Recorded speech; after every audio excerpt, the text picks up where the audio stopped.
नमस्कार. आज पाहणार आहोत ड्रायफ्रूट कुल्फी. रेसिपी अगदी सोपी आहे आणि एकदम हेल्दी आहे. तर पाहून घेऊया. सर्वप्रथम सर्व ड्रायफ्रूट्स हे ते एकत्र घेऊन भिजत घाला.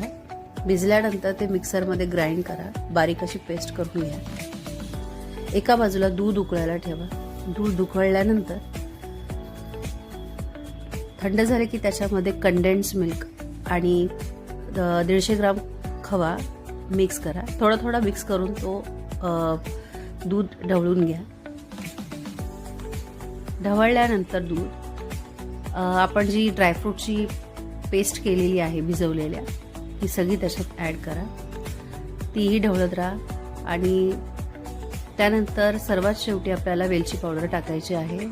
वेलची पावडर टाकल्यानंतर कुल्फीचं मिश्रण थंड करून मग ते साच्यात भरा. साचे स्वच्छ धुवून घ्या. आता एक साच्यामध्ये कुल्फीचं मिश्रण भरा. झाकण लावून जवळपास 10 ते 12 तास म्हणजे रात्रभरच जवळपास तुम्ही ठेवू शकता. बघा कशी तयार झाली आहे ड्रायफ्रूट कुल्फी. आवडल्यास नक्कीच लाईक करा, शेअर करा आणि सबस्क्राईब करा. थँक्यू.